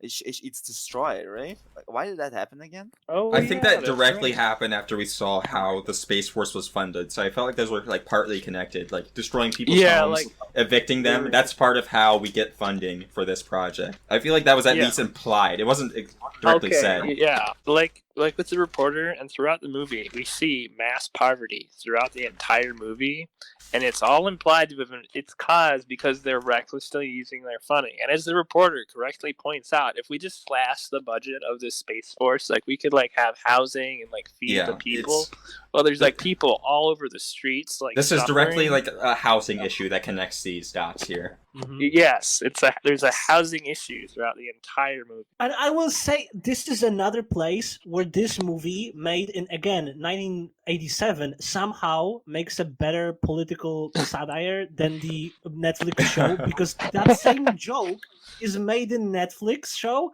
but the connection between like wasting funds on absurd project and the actual politicians running the thing is never made in that series. Here, it's made immediately, obviously. no Basically, this question. movie is It's- saying up front, abolish the police. Yes, yes. This Abolish movie the is Space ACAB Force. as fuck. Yes. So he goes like he gets his he steals a motorcycle, like he gets one from his friend, and he goes save the girl. And I guess like I think he tries to invite her to like live with him or something to help, and she says no, I will just like I will find a way out. She refuses help, right? Yeah, Yes. I think. Because at this point, like he's I feel like doing this is like for some of the her. like backstory I missed about this girl. Because yeah, like I understand that she's like religious and stuff, but I don't understand like why she's so apprehensive to Yeah, everything. Yeah, a large chunk of her backstory is missing. Like we don't know why she's. Yeah, I think that's one of like the Religious. parts with the direct like I mean Okada was saying when like the audience didn't get it. I think that's I think this part about Eri that we don't understand is we just like don't know why Yeah, we don't she's know. is religious like this. But that's Other than that's it's yeah. a general hatred of humanity, which is justified. I totally get that. I just don't understand why. But Yeah. the big problem here is like the issue is that Rick, the girl, is treated very poorly by the narrative, in the sense that like she's not really a character in the story. The main she's plot. just an object. She just Yeah. moves the plot along. She isn't like afforded any character to like a actually fleshed out, express. developed character. Yeah, she Yeah. just serves a narrative purpose that is very clear. And I know this movie is 1987, but Yeah. still, like that's shitty. That's very shitty because she serves a major role in this story. It would be nice to actually hear things From her point perspective. of view. Yeah. and I'm actually, taking a look at the scene where like her house is destroyed. So the guy invites her, saying, "Let's make a lawsuit. Like they can't do that; it's illegal." Which probably not gonna work. Yeah, you know? obviously. But her argument's not that. Like she says, "I don't want to see it. Like I don't want to do it. Like my aunt was owing money, and like I don't like to fight." And then like she talks about her little Paperwork girl. is hard. Paperwork is hard work. Like the little girl who always accompanies her, Mana, I think that's her name. Yes. So Yeah. she says like the little girl like saw her parents fight all the time, and because of that, like she can't see more fighting, which basically I just means see. like she's just gonna let them do whatever they want. But I think she's talking about herself, not about Mana. I think like it's the point of the scene, which it's pretty ambiguous though. It's not. It's hard to know. Yeah. I guess that's the hard thing to piece together, is that she actually views a lot of things by her sister Mana, and it's hard to actually connect that, like, her perception or what she says about Mana is how she views the world actually too. So that's what is kind of confusing here. Yeah, and it seems to just go to live in a church after this, so it's pretty sad. But in the aftermath of that, I think we get. I think this is time we talk about the scene, guys. Yeah. The dark of the and- night. Yeah, the dark of the. So basically, at this point, Shirodzugo, he has all the high praise. Trigger of warning. Hold on. Trigger warning. Yeah. If you should not keep watching because this scene is going to sour the movie for you. So like, if very you want to drop it, graphic. very, very bad scene. I'm not sure I'm gonna say it's graphic, but it's a bad Well, scene. So it's a bad scene. it's a bad scene. Okay, yeah, Calliope, take it away. So yeah, at this point, our main character Shirodzugo is feeling very entitled. He has like the entire media like apparatus making him a national hero. Wait, not Um, feeling entitled. Like he's feeling depressed. He doesn't think. Oh that yeah, he's being feeling his- lonely too. He's feeling like No, he's he feeling doesn't lonely, deserve it. He doesn't deserve anything. Like they're just But- doing something useless. They are building a useless rocket. They are But they're wasting time. treating him Everyone- like a hero. Yeah, they're And treating it's him like a like- hero, so he's like, okay, I'm gonna be the hero then. But at he's the same time, they're treating him like a villain who is just like stealing money from the people as well. So yeah. He is getting in defense of Shiro. He is getting mixed signals from He's getting very everybody mixed around him. messages. Yeah, he cannot like comprehend. Is he actually the hero? Is he actually the villain? Like it's difficult for him. He doesn't know. But that Yeah. doesn't excuse what is about to happen. This does not No, this it does not doesn't. explain. So I was watching this with Fukijipo, who's already seen this film, and like my gut You watched sank it with me, because I'm too. like, oh yeah, you were there too, and my gut sank because I'm like, this scene, they're just sitting in their house. It's her, And they're just her, like staring up. it's Asuka, it's him, and their little sister, and yeah, it's like nothing's going on. Like this is a very dead scene. Like they just had dinner and they're going to They're sleep, just staring at each other, basically. and like having someone a in that polite call mentioned conversation. something. I'm like, oh no, something's about to happen, and we get a very violent assault, sexual assault scene here. For it's like a 30 seconds maybe, but like that's it. The ruins over. You ruined Yeah, it. The it movie's ruins ruined. the mood. Yeah, Really. what happens? Like the girl attempts to like undress her behind a boudoir, and Shiro, for some weird reason, understands this to be his An in- opportunity to strike, quite literally, because he goes on to attempt to sexually assault the girl. She, of course, defends himself, whacks him over the head with a blunt tool. Yeah, And Asuka Yeah, he's was then not it's not over, conscious. and we basically don't mention it again. Yeah, but like great, but like good for her. She actually defended herself. She successfully defended herself. Points for that. But, Yeah, that's like, good. But the weird thing is that like the movie doesn't drop a beat at this. Like it's so completely. the aftermath of this, I feel we should talk about too. Like I think you were about to It's say, very because the movie weird, the treats aftermath. it very weirdly. Yeah. why do you guys think he did it? Why do you think he felt like, oh, that you know what, let's do it? Why do you think that? I feel like we already discussed that. The only other point I was going to mention before we move forward is that this is after he like just saved her, so that's why he's Yeah. feeling like they actually have something, and this is I okay now. understand- Like like, they've I been understand- together for this long, so surely it's okay Mhm. now. But that's Yeah. just, I that was understand a why, false like, signal. That was Yeah. It was so weird. It was not good. I understand why Calliope said about entitlement, because this is what I got from this scene. I thought that he was just like felt that he has done enough to deserve this, which is like it makes my skin crawl to say Yeah, because it's like, creepy. I'm listening to like anti SJW content from 2015. It's terrible, but like Yeah, this is the movie we're in right now. That's the message this movie is giving. But fortunately, at least the movie doesn't say that he was feeling right about this, the Oh no, movie doesn't he like. repents. Yeah. Like it was like a moment of like euphoria. Like he repents. Says, no, so, I'm sorry. Like I Yes. didn't want you to do that. He's very He does ashamed repent. afterwards. So He is Yeah. ashamed. He is ashamed after that, but it's treated also very weirdly because in the aftermath he tries to talk to Asuka Yoko. about this. Yeah. Yes, he is trying to talk with Rick about this, but unfortunately, like at first she just sort of waves him off and doesn't want to talk about it, and then she says to him that It was my she fault. it was her fault that she did something wrong, and she did, but she also cuts that discussion very short. So Yeah, as she it like were, cuts him off. I'm not sure to what extent was she truthful about this. Like I don't know if That she just struck wanted to me. cut that. Yeah, As a very strange scene. Like it was not the appropriate like response to like what had happened this, at this is all. why this is why I feel like even the directors were like, yeah, the structure in this scene were a mistake. That specifically, because they like completely throw this under the rug, and like these two characters don't see each other afterwards. Rightfully yeah. so. This is the last scene. Yeah, just the Look, last I scene. agree that like the movie doesn't show. No, it's not exactly the last scene. Well, it's not the last scene, but the last scene they are Yeah. seen together. I mean, she's still Yeah. in the Yeah. movie, but she's now a metaphor for something. Yeah, So Yeah. I get that like it was badly portrayed, but I can understand because there's a bunch of subtle hints of why these things are happening. But yeah, like it's not very well. It wasn't communicated, structured so well at all. Like the directors Yeah. say, like it only would take a few changes to fix this, but it just didn't happen. I will Yeah. defend the scene a little bit. So the reason she denies everything is the same reason she doesn't care about about like people destroying her, like the companies destroying her house. So the same way she kind of like hates human sin. So she hates the human sin, so she doesn't engage with sex with him. Like she always denies like any sort of romantic relationship that's beyond just like being friends, even though like he's clearly trying to. So she runs away from just, not only that but also violence. Like she's kind of running away from everything in a way, but you can just run away from violence, right? So in the end, like as she's trying to run away from anything, like any conflict, any sort of sin. So she just like lets him go. She lets the companies do whatever they want. Like she's just avoiding everything. So it's another sort of escapism in a way. Mm. I guess so.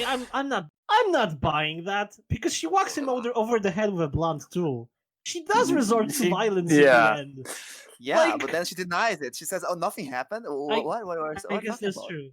I guess she. I mean, it's a does fair deny point it. because like her house is demolished, and it's like she didn't deserve this, but like this is how the world works. Unfortunately, it's just She Yeah. just let that happen. Like he's so frustrated. Like let's do something. And she, no, you know what? I'm just gonna go to the church right there. Like, whatever.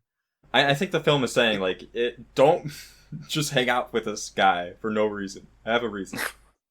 Yeah, yeah. No, it's like Yeah, I think like it's also like it shows like his struggle, right? He's always trying to make advances. Like he's trying to make he's clearly showing signs, and she's just denying all of them. But they never talk with each other, right? They communicate very badly. So stop. Yeah, he's not defending outright the reject. creature. He's not outright I'm rejected. defending the scene. I'm defending the characters' motivations. Like they make sense. I think that even though it was badly portrayed, It was I think awful. It was well written.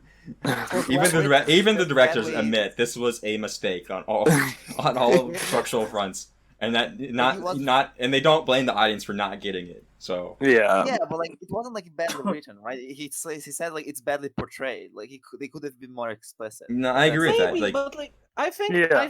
like what they were going for would have been easier expressed in a million different ways. Like they didn't have to go for the gut puncher that is attempted sexual assault. Like why?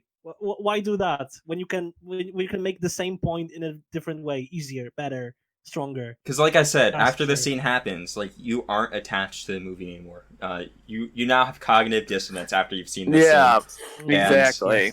The next So, scene, okay. the next We scene started that takes making jokes place. The next after part. this. We start making jokes all the time. After this scene happens, we just stop taking the movies too seriously. We start- Yeah. Oh, and by the way, I think this is where we can actually explain the reason we've been calling the main girl the way we've been calling her. The main girl's name is Rikini. I think that's how you're supposed to pronounce it. It's Rikini? weird.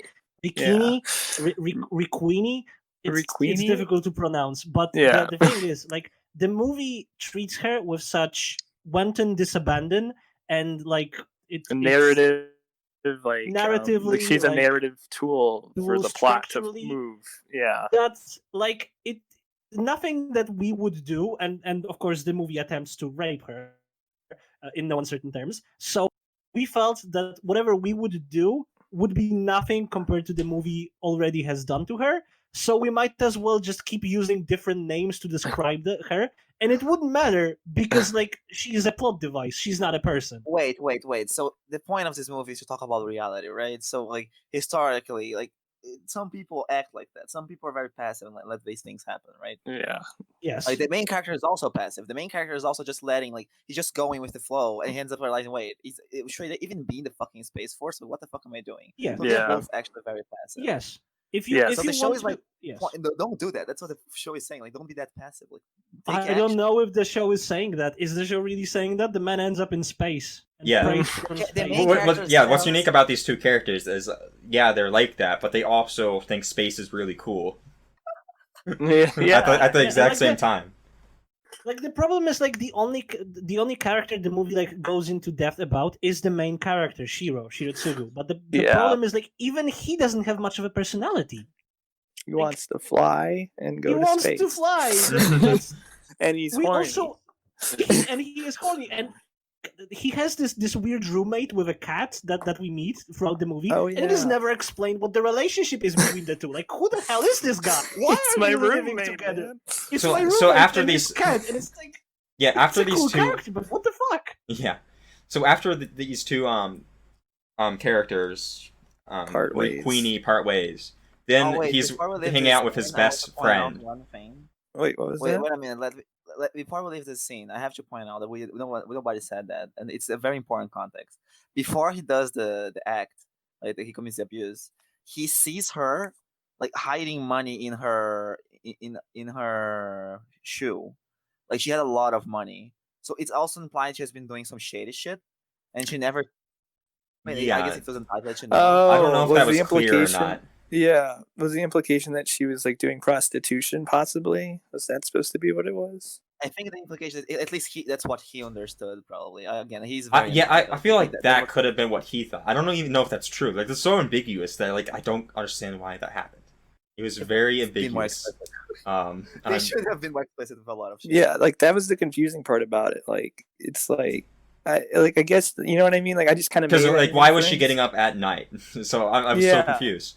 But I guess you could infer it if you really think about it. But like that's And- like and- a bit much for the to like. That's where put everyone together. was lost. Mistakes Yeah. were made. I still think this is well written. It's just barely is explained. And so, moving on. So So now he's hanging out with his one friend who's also in the Space Force, and they have an interesting conversation about like what is our role in history, basically. Yeah, what are we going to be viewed Wait, are you like? talking about the captain or his friend? His friend. His friend, yeah. I think he's a major. I think the main character is a He might be a this one lieutenant is colonel or major. something. Or something like that. Yeah. Now, Yeah, does it's- anyone it's a remember kinda- this conversation? Like I said, after this scene, I completely like my just. There was a like, very important conversation that took place here, but the I- fact but, that we like, I didn't couldn't- like associate with this movie anymore. We were completely dissociated Yeah. with it. It was completely lost. after this like, scene, it was I done. didn't give a I shit. care. I still care, so I can talk about this scene. Okay, I still like this. I mean, you can actually make a very the movie brings you back, but it's not until like the last 10 minutes that's able to reel you back Yeah. in to care. Yeah, and honestly, with a contrived action scene. So Yeah, we're gonna get to that. So right now, like he's feeling like shit. Like he has no purpose. He's being as we said, like he has no personality. He's just letting the world do whatever he wants. He's totally He's a very passive. passive player. Yeah. So he asks his friend, dude, like, are we the bad guys? Like, what do you Are think? we What's the our purpose?" baddies? Yeah. What are we doing? Like, what is the point of this project? Yeah. And his friend like uses like a very I would say Greek logic, like trying to find the essence, the purpose of every like creature or everything. Yeah, like the So- Play-Doh stuff. What's the purpose of the apple? Like, is to give us like food, stuff like Nutrition. that. Yeah. So he talks about things as if everything was an object for his utilization. So I think like they show this logic is not good. Like he Yeah. treated the girl as an Yeah. object, and they are treating everything as an object. It's a very alienated view of like it's a very bourgeois view of like the world. It wasn't his point like, oh, clearly we're here, so we must have some utility or purpose. Yeah, we're if gonna just fall here, into there must be places a then. purpose. Yeah, Which is what's the of point course of this store? backwards. This guy sells apples. That's his purpose. That's his mission. Selling apples. Okay. yeah. It's very like Which is a weird thing to hear when you might be a sacrificial pawn for a rocket launch and blow up and die. yeah. Yeah. Which also on that note we have to, I think, because like we skipped over this fact, but like there are many people, like it's mentioned in the movie at like sort of at the beginning that there were many test pilots in like the initial stage of this operation were successful. A lot of Yeah, people died. they Like died. they were martyrs for the cause. So like nobody wants to be a pilot, and like it's a suicide mission. So yeah, it's a bit awkward to like hear about that, like from a position of someone who is very likely another martyr for the project. And remember, again, like has faith in this project. Nobody Yeah, expects the it people to up actually top don't succeed. think anything's going to work. They're actively trying to sabotage the project. And this is where the contrived action scene takes place, because this project and him as an astronaut is a scheme to start a war with another nation. So of course they're going to send an assassin after their pilot. So Yeah. Why? The scene. Okay, this is the other scene that really took us out of the movie. I have to say. But fortunately, that's the last scene of the movie. So, Well, almost the last scene of the movie. The last scene is him giving a speech and praying in space. But like Yeah. by the end of this scene, you should be out of the movie because there is not much movie left for you to watch. oh no, we're not talking about the contrived war scene. We're talking about the contrived assassination scene. yeah, the of the old- assassination, in, like the Oh, marketplace. Okay. You mean the market? Okay, I thought you. We're mean not the talking about the war action scene. We're talking Okay. about the Okay. attempted Okay, It's really assassination. weird why they thought about Okay. making a comedy scene. Like the big moment of assassination is actually just a joke. Yeah, Yeah. yeah. Yeah. Because it's an Why old did they do man that? dressed as an old lady. Like, what the hell is going on here? Why? For the majority of it, I thought like the punchline at the end of it is going to be like, you people are paranoid. Like none of this was actually happening. No, Yeah, no, that's not the punchline. Which They were actually an assassin, like chasing them through the market. Like, If we don't even know, like, if it's the radicals, like, from his own government, like, trying to stop the project because instead of funding other stuff, the or, like, people would the other starving. nation. Yeah, There's- or if it was the other nation, it could have been either one. Honestly, It's probably the other nation. They paint it as if it's the other nation, but I like, think the radicals we're also supposed to assume it's the other nation. Whoa, then we're but at like it's next not. level games of where like they did this on purpose so they could blame the other nation. Well, that's not so unrealistic when you really. No, look at that isn't history. unrealistic. We have the Gulf of Tonkin happening here in this movie, contrived. Basically, that's what they tried to engineer it with this whole operation. Really. And So- after that, I think after that, he's, Honestly, that what happened interpretation that- makes way more sense than honestly. Wow. it makes so much sense. Also, like, it's the point of that scene. Also, that he has to kill like an old woman that's trying to. Kill Imagine her, if we had 10 more minutes of like straight up politics like that instead of a contrived action chase scene for no reason. well, then it would actually turn into Evangelion, and Asuka would become Asuka, and that would be a dangerous waters to tread, Calliope. I suppose. Yeah, but that whole action scene was just. It was very contrived. And That's when my soul left my body. I'm like, I'm done with yeah, this show. it's really when it really was- lost me there. Like It after. it came so abruptly, and it came Yes, it after At a the same very time, heavy-handed. It serves as a cooldown. Like, you can just cool down now. Like, because you don't have to pay attention anymore. Like, you just I let this pass suppose. by you and like recharge Yeah. your energy I guess- for the I last guess after climax scene. No, but, I mean, but, like, it's important though. That scene is important. Like, it's the word punishing him for being passive. It's a joke for some reason. It's kind of weird. It's very weird. the way it's Honestly, I handled. think that after the scene, we sort of all assume the perspective of Yoko, and we sort of become desensitized to all of this, and we all just let it happen. So I Yeah, guess there's in that just, sense, like- maybe the movie achieved its goal. I suppose. Yeah. If we're looking at it from Maybe that that was the, perspective. maybe that was the point of the scene. After that, like he talks to the captain, like the boomer, right? Yeah. And the Yeah. boomer starts talking about history and how They're looking yeah, at like a like, mural or something. violence is a thing that has always been Yeah. happening, and it's very sad, and like it's because of the flame and the Bible of this war. The original So, yeah. sin, yeah. He says specifically that like it wasn't that society started war; it was war that started society. Oh my god, yeah, it's- It's like very explicit. Yeah. he even like we were just monkeys. Like that's we all keep repeating our mistake. Like it's pretty. I think yeah, like he's finally facing violence, like facing consequences. Saying, well, it's always like this. It has always been. Yeah. Quite an odd scene. But After the after way- a contrived action scene took place, and it's like, why did we do that contrived action scene? Oh, that's because war started society. Yes, of course. The perfect Yeah. explanation. Might have just like looked into the camera and say war never changes. It's like cool. I've heard that. I know it's 1987, but like cool. Yeah. But the point was to bring a thing, right? Like this guy, I guess you.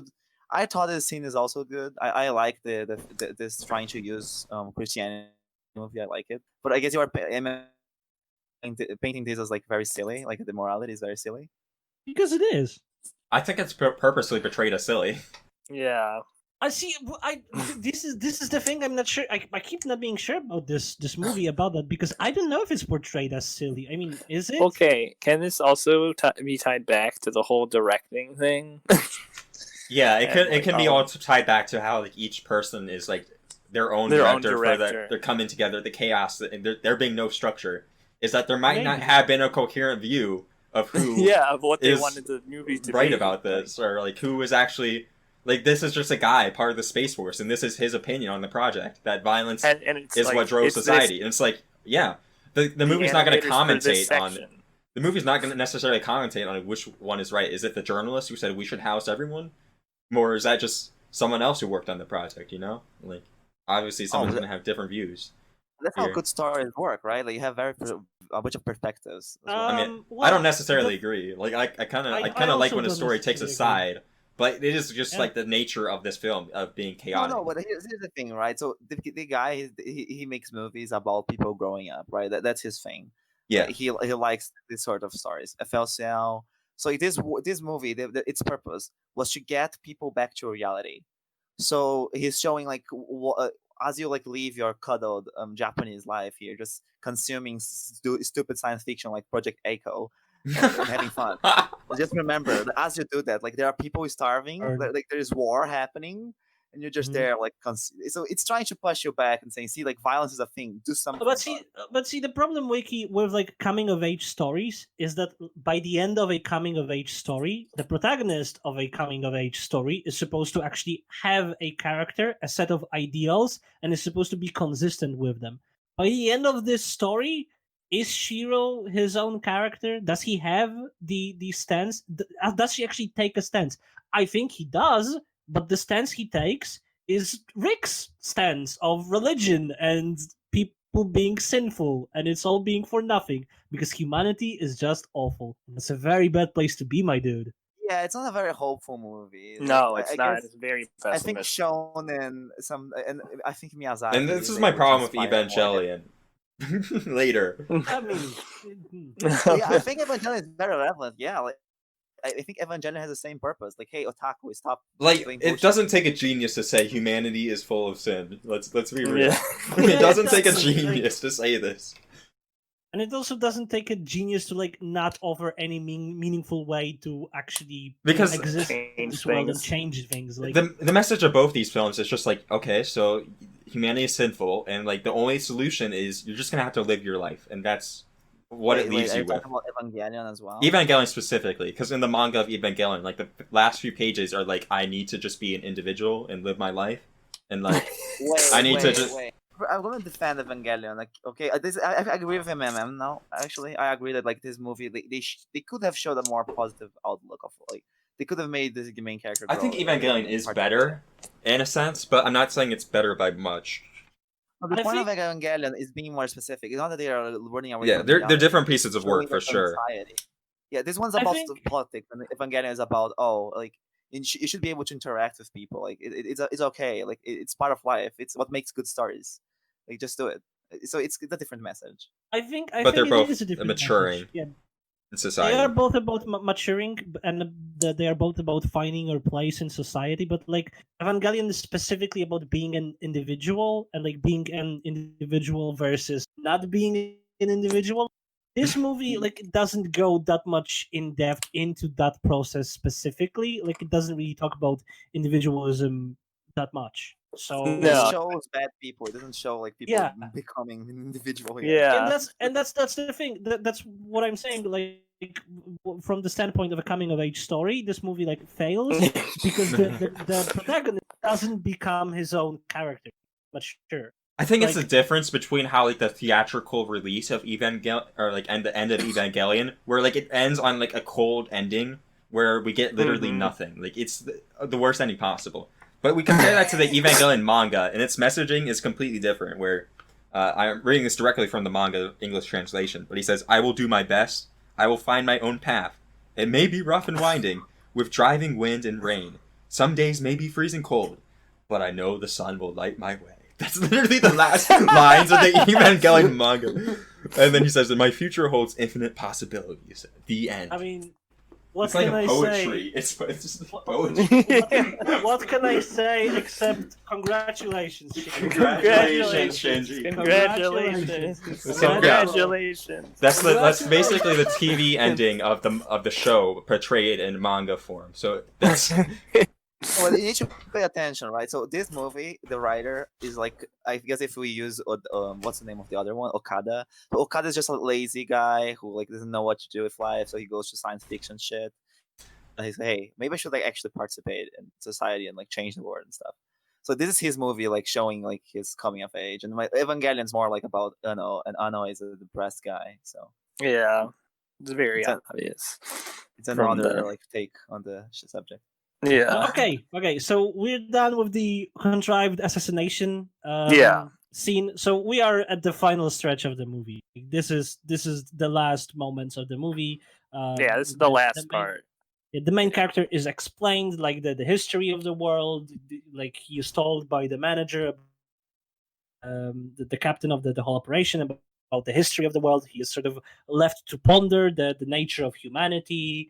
He's Heart left of with a lot of Darkness style. questions. Yeah, Yeah. it asks a lot of questions, all that good stuff, and then we are sort of moved to the last point in the story where the main character is in the crew, and they are all moving to the border to set up the launch operation, launch the rocket, and of course, Meanwhile, yeah. your deadline meanwhile, is here. while they are on Setting that, up the rocket launch. setting Yeah. up the rocket launch. This is the marketing The- campaign in real time. Yeah, the hook of the government of this made up country worked. It worked so well, so fact that the neighboring country actually sends the military past the border and attempts to assault the launch of the rocket. The Yeah, they scary wanna thing is stop I the literally rocket. see like this is actually how World War III is going to start. Like the Space Force might actually like threaten enough with their super duper missile that like this will happen. The world ends because the super I duper cannot missile. not laugh at this. Like, how do you say that with a straight face? I don't. Yeah. How did he say it with a straight face? We're No! gonna launch the super duper missile at China. It's China. Oh my We need to- gosh. But anyway, like there is an action sequence there at the end. But they have The their fighter little Wait, pilot- wait. So skirmish. before the action sequence, like, so they are being assaulted, right? So the guys are coming, Yeah. and then like the main guy, he people call him out, like saying, "Dude, we are all gonna die." Like, Like, we gotta get are out we of actually here. Still doing it? Yeah. And then I guess you're right. I guess we. And then like the pilot says, "No, let's do this." And Let's this do is where we guys." reach the life of the project. It will be good to finish it because I'll learn something for next time. Yeah, exactly. Yeah. This is the middle point. Yeah, that's Yes. where we are right now. Yes, exactly. Okay, this is a good point. Yeah. This is where we're at. Like, we're Well, not doing that's this because it will be good. We're doing this because, like, we need to learn something. Like, we... Yeah.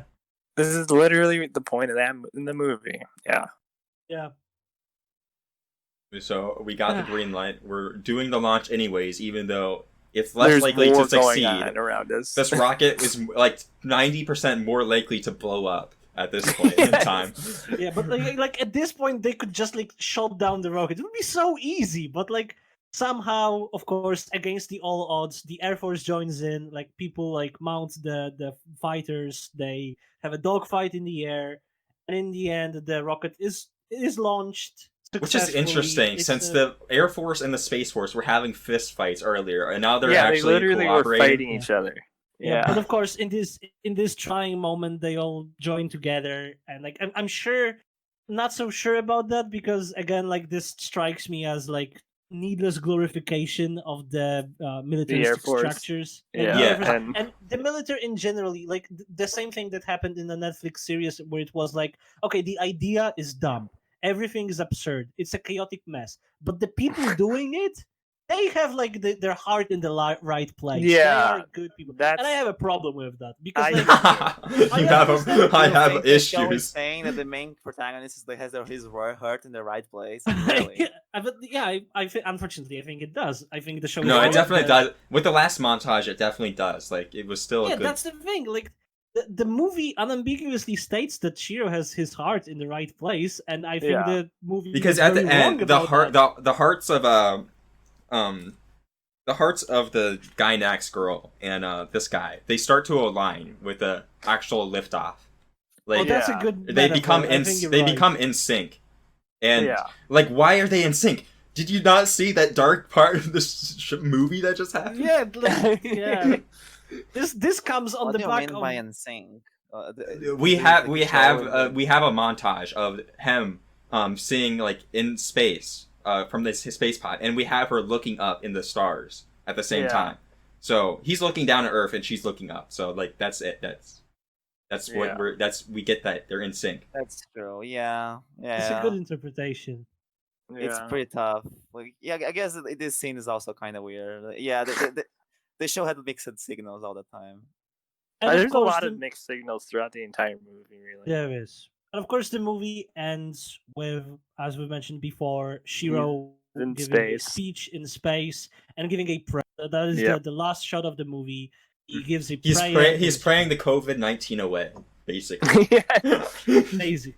I mean, okay, that might be a bit rude, like, but he is obviously influenced by everything that has happened, and it seems like the relationship he had with Rikini, the Gainax girl, the Gainax girl,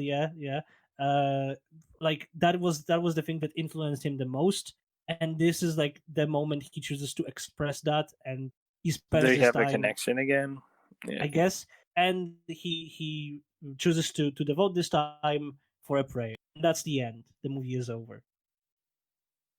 I mean, after this, they show a sequence like showing the evolution of humanity. Yeah, there is a slideshow after that with the aforementioned. And this is where I say Lenin might have made his appearance.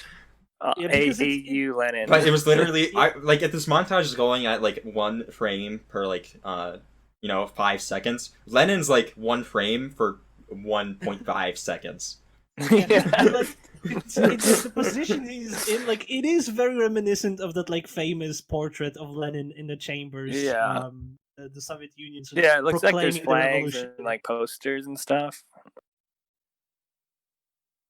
Yeah, I guess like they're trying to like again like the same thing of like trying to pull the viewers towards reality and like. I don't know what else to gain from that montage other than like the Prometheus myth that they're pulling out through the whole movie and the bungee cord. I guess.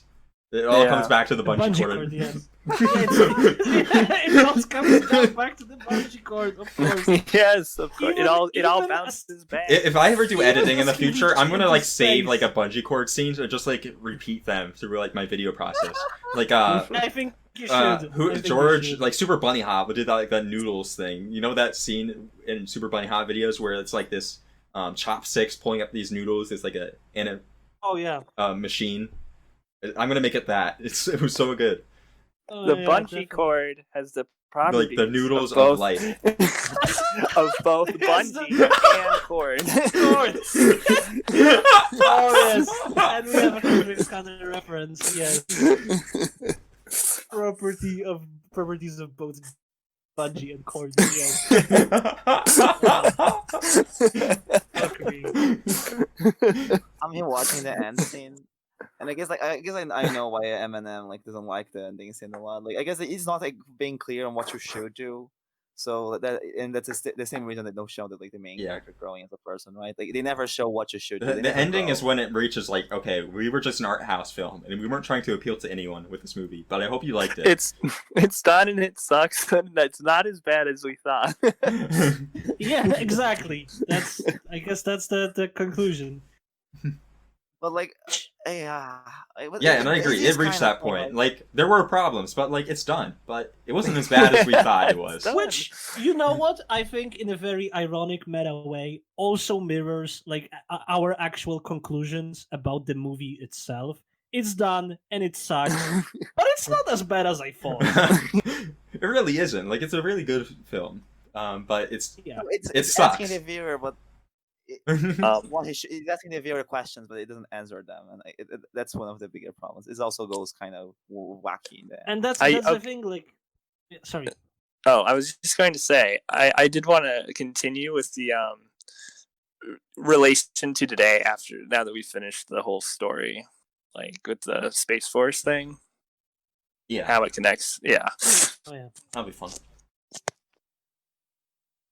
yeah. Sorry, Eminem, you were finishing Oh something. no, you've moved past my point. Like, Oh, my okay. point was So the irrelevant. movie's over. we did Yeah, it. we Movie's finished over. the movie.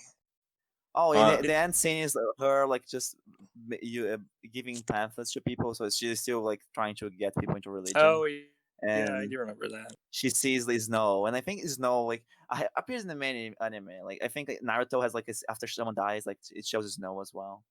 So it's kind of like it's sad. It's supposed to be like crying, I guess. I Okay. don't know about that, but okay.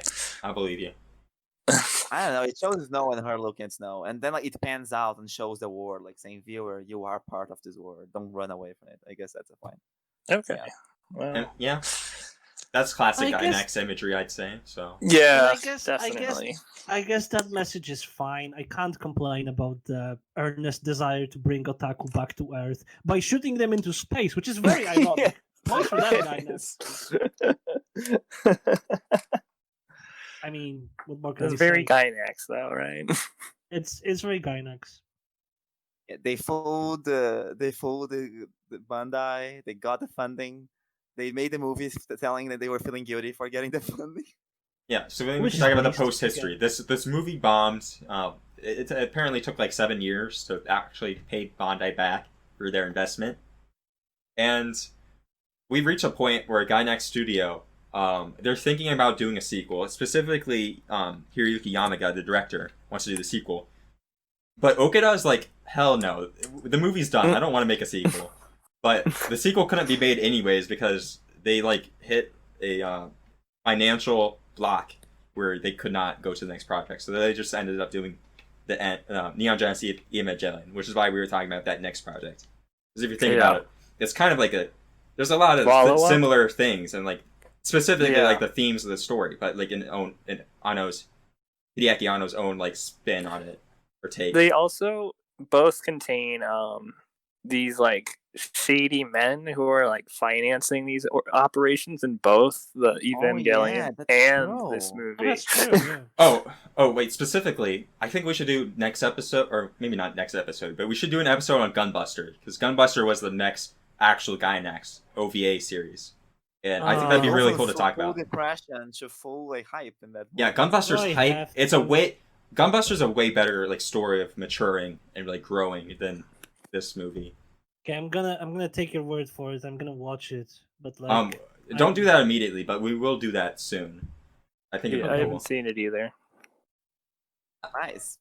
Maybe like they're actually because Gunbuster is also about mecha and stuff. So in this one, they try to push you against reality, and in Gunbuster, Yeah, like, This one was more down to earth in terms of like what the story and technology was like actually like. Gunbuster's Like, it way wasn't- more poppy, otaku in nature. Yeah, I figured. Well, they changed their minds. So, you know what? We need to make money. Yeah, Ano Hideaki's like, okay, this is how we do it right now. And he was absolutely right. He knew exactly what he was doing when he made both. Well, actually, I think it was Yamaga who made. I'm not exactly sure. I mean, Hideaki Anno obviously played a big role, but I think Yamaga who did Gunbuster. Yeah, but at this Directed. point, the people involved in the project were in the doghouse, and like they had to create actual results. Yeah. So But yeah, they were at a Bombs, bad so place, so they had to do something.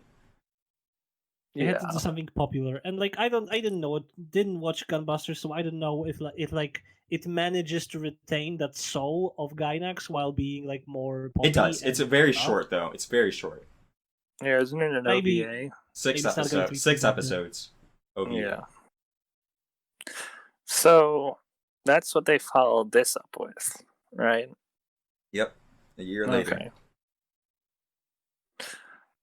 So, We said everything about the movie. I guess, like, do we want to talk about the movie then today now and like the similarities, shall we say?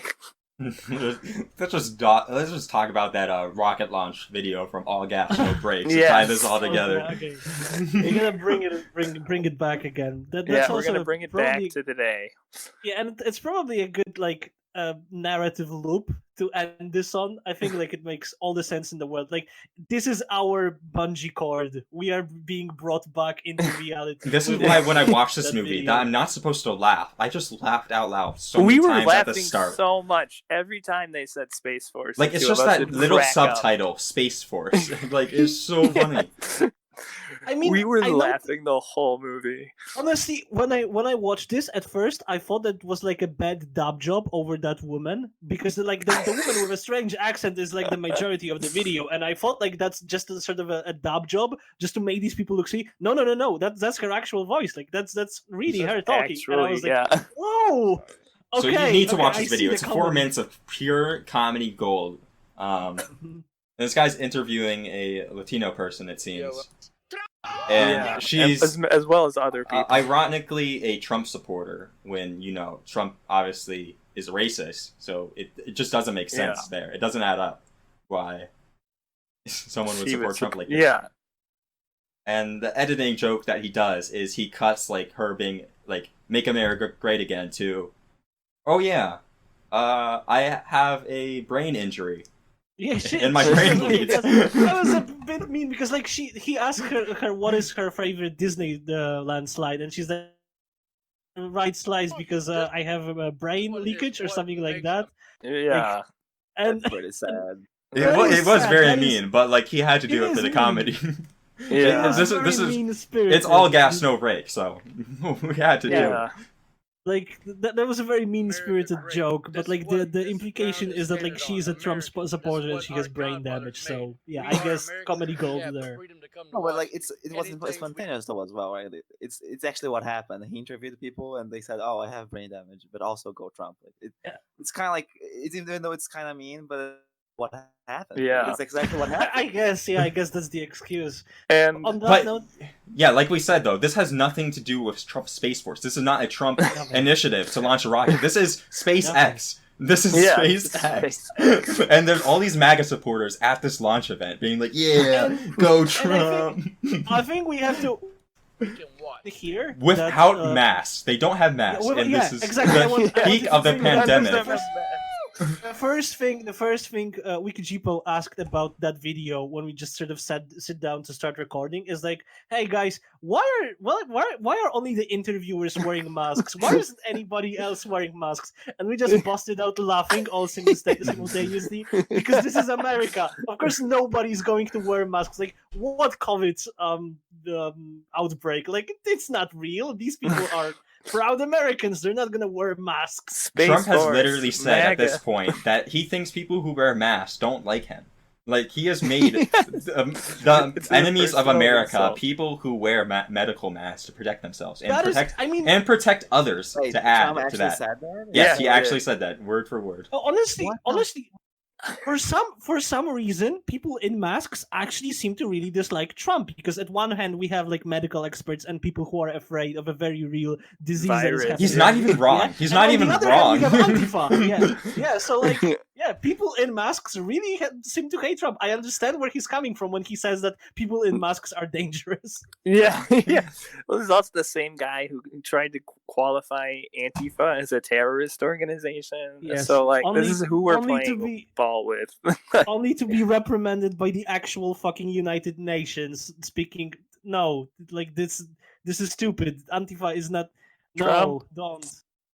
You don't support America. MAGA 2020, everyone. Like- I think Trump has made a terrible mistake by dropping the "Make America Great Again" slogan, and Yeah, that was a terrible mistake. Yeah. Yeah, because now he has the slogan like "Keep America Great," but the thing is, America is not great. And No. while he was able, Things as are long as- disastrous. as long as he was able to appeal to that sense of nostalgia, to that idea that America was great at some imaginary point, past. This Yeah, imagined this- past. Fantasy. this fantasy prelapsarian era, he had an edge. But now that he tries to convince people that America is great right now, I think he might have a bit of a harder time. You can't say "Make America Great Again" when you also have Black Lives Matter on the main stage, like with more attention than he does. Actually, at this point, Yeah, and he's hiding in a bunker boy. Yeah, little bunker boy. Oh no, what if Antifa gets me? But don't worry, guys. He has the super duper missile on his.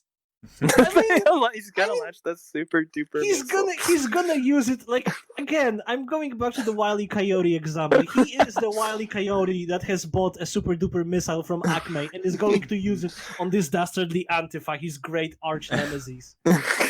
Fucking hell. So, a lot of the things with the whole rocket launch here, and this actually being SpaceX, and the whole Space Force thing really does all tie together, because it's like we have these people here, right? And this is like emblematic of like, you know, the state of like this isn't just a rocket launch. This is a political rally. Believe it or not, yeah, it's somehow. a political rally Yeah. dash a party as well. If you listen to the Dude Bros at the end, and it's about this rocket launch that's being done for purely private interests, but it's done in such a way where it's being used as like this political like rally, even though the government has essentially just privatized like space travel and is like running these bum projects like the Royal Space Force here. Maybe I'm out of date on SpaceX's purpose, but aren't they like mostly like planning space tourism as like yeah, a revenue essentially. stream? Yeah. Like this isn't like let's go to Mars, like yeah, might it's like say we is. want It's more rich more people just to have casual space flight, yeah. like for hundreds of of course- thousands of dollars. And of You can course, fly in space. we have to also remind everybody that Elon Musk's great idea for space colonization is people becoming indentured. He basically Indentured wants servants. Antifa on Mars. Yes, indentured servants. Yes, indentured servants into his company. Space to pay off- corporation. Yeah, to We're going fly to reach it a point Mars. where Mars it becomes a real possibility, and we will have the argument like, what if they make it the autonomous Mars zone? We gotta stop Antifa. And Antifa's like, Yeah. we want to go to space. What if Antifa boards the Mars colonies? It's gonna be all red, baby. It's really a red planet. The red That's planet. Come on. By the way, I think that's a concession of the Expand series where Mars is actually communist. Haven't you guys ever played the Red Faction series? It's like part of it. It's like, That's cool. oh man, there's a whole bunch of things there. Actually, thinking about it. Yeah, I know they're like guerrilla fighters. Yeah, it's like you do a guerrilla revolution on Mars by like tearing down like this corporation's like installment as they're like trying to colonize and like I mean, I've seen Iron-Blooded Orphans, so I know that Mars is just a symbol for revolution. yeah, it is revolutionary. I Like, should you're tearing watch down. that anime. I still haven't gotten around to watching Iron Blooded good. Orphans. I know it's good, but like I didn't watch it, so. So in the end, the rocket is always a metaphor for something else, even in real life. Exactly. Sometimes, the corollary to the quote Sometimes that a cigar is just a cigar is cigar. just a cigar. The corollary to that is sometimes a Sometimes cigar a- is decidedly not a cigar. Or sometimes a rocket blasting off into space Space. is Yes. not just a rocket blasting off into space. It actually and that's the is age we something live else. in. Like when people say that we're like just in time for anime girls, too To late. be real, Or, was it too I late? think Like this is it. This Born is it. too This is our early to modern age. explore the Earth. born too early to explore the galaxy. Oh yeah.